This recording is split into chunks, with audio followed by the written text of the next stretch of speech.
이제 그 훈육에 있어서 항상 감정적으로 하지 말자. 그다음에 큰 소리 내지 말자. 아이가 알아들을 수 있도록 설명하자라고 하지만 정말 마지막에서는 이게 약간 핀이 나가는 순간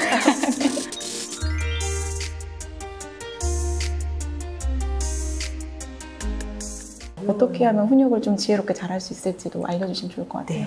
훈육 정말 어렵죠. 가장 강도 드리는 건 자존감 높이는 거하고 훈육만 잘하셔도 충분하다라고 말씀드리거든요. 그만큼 훈육이 중요하지만 어려운데 훈육은 우선 훈육 정의 자체가 중요한데 훈육의 정의는 사회에서 요구되는 바람직한 기준을 아이한테 알려주는 거, 가르쳐주는 게 바로 훈육이라고 할 수 있어요. 그래서 자, 부모님들 너무 아시겠지만 체벌하는 거, 아이를 혼내는 거, 아이를 다그치는 거, 이것은 훈육이 아니에요. 그것은 부모의 감정이 들어간 거죠. 이미 부모의 감정이 개입됐다면 훈육에서 많이 벗어났다고 보시면 되거든요. 이런 경우에 대해서 제가 훈육을 어떻게 하시면 되는지 조금 몇 가지를 정리해서 말씀드릴게요. 첫 번째 뭐냐면 말씀드린 훈육은 가르치는 거다. 가르치는 거기 때문에 따라서 아이를 체벌하거나 아이에게 소리치거나 아이를 혼내면 안 된다. 자, 훈육의 원칙 두 번째 뭐냐면 바로 기준을 설정하고 일관성 있게 지속적으로 하는 것인데요. 이제 기준을 정하는 게 중요해요. 이때 기준은 아이의 건강, 안전과 관련된 거, 그 다음에 타인에게 피해를 주는 거, 이거에 대해서 엄격하게 지키시고, 그 다음에 아이한테 설명 간단하게 하시지만 그거는 그냥 강행하셔야 돼요. 자, 그런 다음에 끝난 다음에 충분히 안아주시고 위로해 주시고 그런 과정이 필요하고요. 그런데 알겠는데요, 선생님, 그 기준을 어떻게 정하죠? 라고 하시거든요. 근데 일반적으로 이렇게 훈육의 원칙이 있지만 아이마다 다 사례가 달라요. 그렇기 때문에 저는 추천드리고 싶은 게 부모에게 많이 추천하는 훈육 리스트를 만드셔라. 한 3, 4일 정도만 아이를 관찰해 보세요. 그러시면은 어떤 때 애를 훈육을 하는지에 대해서 시간, 그 다음에 상황, 내가 어떻게 분석해 보면 비슷하게 반복이 돼요. 주 양육자가 같이 만드셔야 돼요. 같이 할머니도 만약에 주 양육자 들어와 계시다면은 아빠, 엄마, 할머니가 같이 관찰한 다음에 그걸 통해서 이럴 때 어떻게 훈육할 것인가, 아이가 타인에게 피해를 줄 때 어떻게 할 것인가, 아이가 쇼핑몰에서 뛸 때 어떻게 할 것인가, 아이가 밥을 먹을 때 막 돌아다니는 어떻게 할 것인가에 대한 훈육 기준을 정하시고 그거를 일관성 있게 하셔야 돼요. 너무 잘 아시겠지만 애들은 엄마 아빠가 이랬다가 어젠 안 그랬다가 오늘은 그랬다가 아빠는 했는데 엄마가 안 그러고 이러면 애들은 거기서 굉장히 혼란을 겪으면서 무엇이 맞는지에 대해 혼선이 초래돼요. 그러면 때가 더 늘게 돼요. 애들이 얼마나 똑똑한데요. 잘 아시잖아요. 그걸 갖다 틈을 비집고 들어오는 거지. 그래서 기준을 정하시고 일관성 있게 하시라. 다음으로는 정말 중요한 거, 부모의 침착하게 평정심. 가장 어렵습니다. 네, 어려워요. 말하다가 저도 그럴 때가 있어요. 그러면 저도 제가 아는 모든 지식과 모든 교양을 해가지고 이렇게 참으려 노력하는, 화를 뿜어내는 부모의 감정이지 가르치는 게 아니에요. 왜냐면 아이가 잘못하면 그걸 배워서 다른 친구가 나를 화나게 했어, 기분 나쁘겠을 때 부모처럼 똑같이 하게 될 수가 있거든요. 그 순간에 감정을 조금 다스리는 노하우가 좀 있으시면 좋은데 저는 뭘 하냐면 개인적으로 숫자를 세요. 5431, 5431. 조절이 안 될 때는 아이한테 차라리 훈육하지 않아요. 왜냐면 그 상황에서 제가 분명히 입에서 불을 뿜어낼 거거든요. 그러면 아이는 두렵고 엄마 공포스럽기 때문에 그 행동을 중단하지 제대로 그걸 반성해서 하는 게 아니거든요. 그래서 부모님에게 침착하게 평정심을 갖고 훈육을 하시고 자신만의 감정을 조절하는 방법. 마지막, 반복도 반복이에요. 도대체 선생님이 몇 번을 해야 되는 걸까요? 몇 번 될 때까지. 아이가 10번을 잘못한 10번.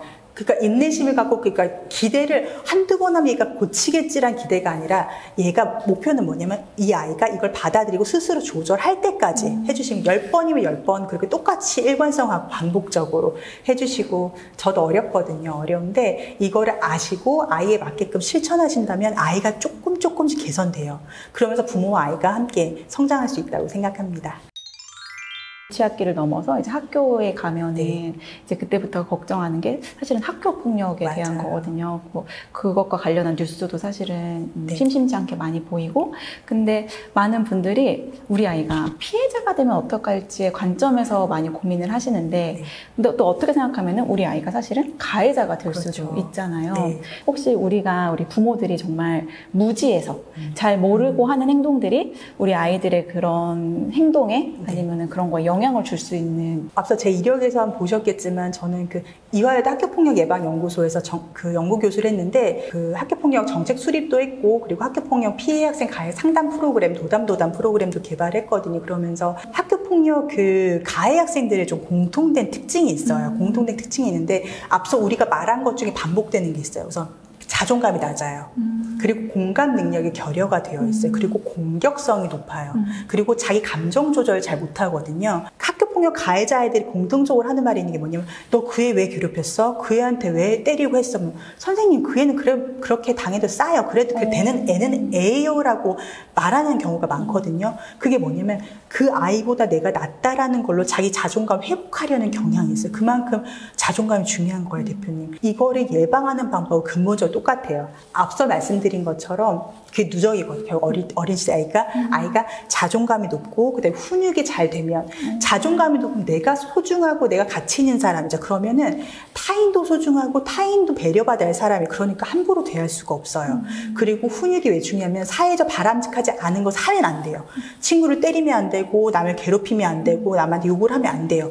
그거를 알면은 초중고에 가서도 학교폭력에 있어서 그런 요인들이 줄어들 수가 있겠죠.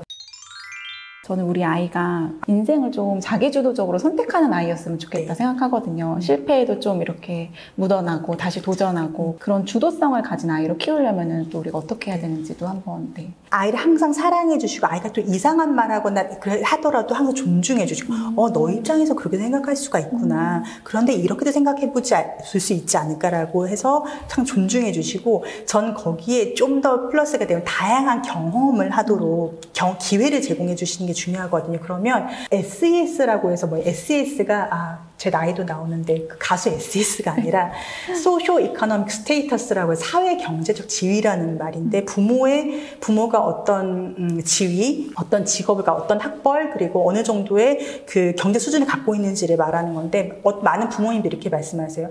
선생님 저는요 고졸이고요. 저는 학벌도 낮고 그리고 월급도 얼마 못 받고 해가지고 아이한테 다양한 경험을 제공하고 싶은데 그러지 못해요. 이렇게 어떻게 해야 될까요? 이렇게 말씀하시는 분들이 계시거든요. 그런데 이때 중요한 거는 다양한 경험은 돈으로 살 수 있는 게 다양한 경험이 반드시 아니에요. 그게 아니라 아이가 근처에서 우리가 나가면은 모든 게 새로운 다양한 경험이잖아요. 그렇게 했을 때 아이와 미디어를 보다가도 어떤 직업이 나왔을 때 어떤 상황이 나왔을 때 얘기도 할 수 있고 그다음에 아이와 집 근처라든지 요새는 무료로 갈 수 있는 박물관이라든지 어떤 전시회나 이런 다양한 경험들이 많기 때문에 또 국가기관에 들어가면은 아이 진로나 그런 관심 체험에 있어서 할 수 있는 무료로 체험할 수 있는 것도 많거든요. 그래서 다양한 기회를 접하면서 아이가 내가 무엇에 흥미가 있고 그리고 그것을 좀 더 해보면서 내가 이거를 좋아하고 잘할 수 있겠다는 그런 핵심 성취 경험을 한다면 애가 주도성을 갖고 실패에도 두려워하지 않고 더 도전할 수 있고 남의 판단에 좌지우지 않는 그런 좀 멋진 아이가 될 수 있겠죠. 네. 그러니까 들으면서 생각난 건데 진짜 아이의 경험과 부모의 그 경제적 수준은 일치하지 않는다고 생각했던 거예요. 저희도 되게 어렸을 때 부유하지 않았거든요. 승용차에 탈 수 있는 인원이 다 타도 뭐 경찰이 잡거나 이런 게 없어서 저희가 그때 이모부 차가 프라이드였는데 이렇게 다 가족들이랑 같이 그 차에 프라이드에 7명, 8명이 타는 거예요. 그리고 나서 그냥 가까운 바닷가 놀러 가서 그냥 갯벌에서 가족들이랑 뛰어놀고 뭐 이랬던 경험이 저한테 되게 기억에 많이 남아있고 여유 있어서가 아니라 그런 환경 속에서도 엄마가 저에 대한 계속적인 믿음을 줬던 거 그게 어떻게 보면은 제가 그 환경을 딛고 좀 일어날 수 있었던 힘이 됐던 것 같아요. 돈 많은 언니 채널이 확장되면서 내가 사회적으로 무언가 조금 도움이 되는 행동을 하고 싶다라고 생각을 해서 제가 지난주에 사실은 그 사단법인 아동학대 방지 협회와 미팅을 좀 했어요. 그 협회에서도 가장 최우선으로 뒀던 게 뭐냐면 부모 교육이었어요. 지금 거의 마지막 질문이긴 한데 부모 교육이 왜 중요한지에 대해서도 한번 얘기해 주시면 좋을 것 같아요. 아이의 발달 정도, 그다음에 아이의 개인차에 따라서 아이에 대한 그런 교육이 달라질 수 있기 때문에 부모님들께서 그걸 아는 만큼 이해하실 수가 있어요. 선생님 그럼 부모 교육은 좀 어떻게 해야 되죠? 그래도 요새 보면 너무 많은 자료가 있고 특히 유튜브라든지 인터넷 통해서 너무너무 많은 광범위한 방대한 자료가 있지만 아동학, 유아교육학, 그리고 뭐 교육학, 소아청소년과 등등에서 좀 더 전문 분야에서 공부하시고 그런 경험을 하신 분들의 그런 자료들 속에서 많이 보시다 보면 나랑 맞는 데가 있어요. 저 선생님 말씀도 맞는데 저 선생님하고 나랑 잘 맞는 거 내 아이한테 적용하면 좋겠다 이런 분의 책이나 뭐 유튜브 컨텐츠라든지 다양한 그런 자료가 있다면은 그것을 많이 보시고 제일 중요한 건 실천하셔야 돼요. 저도 이렇게 조심스럽게 말씀드리는데 저도 최근에 이제 유튜브 채널을 시작을 했어요. 그래서 이미진의 부모 연구소라고 해서 직접 대면 강의를 위주로 했었거든요. 요새 가장 많이 보신 플랫폼이 그 유튜브다 보니까 저도 맞아요. 굉장히 낯설고 어렵지만은 좀 조심스럽게 시작해서 이제 한두 개 올리고 그런 시기가 됐어요. 그래서 많이 올려주세요. 네. 아니, 박사님. 저도 좀 계속 보고 공부하게. 네, 노력하겠습니다. 그래서, 그러니까 저뿐만이 아니라 그러니까 말씀드린 전문가분들의 다양한 자료들을 보시고 부모님들께 맞는 자료를 많이 보시고 핵심, 실천하시는 게 제일 중요해요. 네. 근데 이거는 이제 번외인데요. 되게 많은 일들도 지금 계속 하고 계시잖아요. 네. 사실은 사업도 하고 계신 걸로 알고 있어요, 제가. 네, 맞습니다. 네, 사실은 네. 지금 여기 목에 달고 오신 이 스카프 사업을 이제 몰린이라는 사업체들도 운영하고 계신 걸로 알고 있고, 네. 사실 저도 참 열심히 산다고 생각하는데, 박사님이 이렇게 열심히 살면 조금 좀 다양한 일을 도전하시는 네. 이유도 궁금하거든요. 네. 내가 무엇을 하든 필요하고 그다음에 함께 하고 싶은 사람이 되고 싶다라는 게 제 목표거든요. 그래서 부모 교육도 함께하고 필요한 걸 제공하고 싶은 마음이 크고요. 그리고 제가 그 말씀하신 것처럼 제가 스카프 사업을 하고 있는데 그걸 시작한 이유가 뭐냐면 우선 제가 패션을 굉장히 좋아해요. 스카프를 굉장히 좋아했는데 그런데 잘 아시다시피 그 유수한 해외 브랜드에서 이제 실크 스카프가 많이 나오는데 물론 이쁘죠. 이쁜데 가격이 그렇게 이쁘지가 않고 좀 그런 경우가 있어서 여성들은 외모적 자존감이 되게 중요하거든요. 근데 외모적 자존감은 남들이 이뻐라고 하는 게 아니라 내 스스로 생각해 난 되게 괜찮아. 난 외모에 만족해라는 거거든요. 결혼하고 나면 아이 먼저 돈 나가고 가정에 먼저 나가게 나에 대해 덜 쓰게 되는 게 사실이잖아요. 그래서 기존에 갖고 있는 옷을 어떻게 하면 좀 포인트가 되면서 더 이뻐지실 수 있게 도와드릴 수 있을까? 그걸 생각을 하다가 제가 좋아하는 아이템과 연결해서 실크 스카프를 하게 됐고 결국에는 부모의 자존감, 엄마가 외모적 자존감이 높아짐으로써 부모의 전체 자존감이 높아지고 아이의 자존감을 높게 하는 그런 향상되는 효과까지 생각을 해서 이제 부모 교육과 이제 제가 하는 몰린 실크 스카프 사업이 좀 맥락이 있거든요. 오늘 사실 저는 이렇게 하면서 옆에 계속 다 적었거든요. 진짜 개인적으로 너무 많은 도움이 되는 시간이었고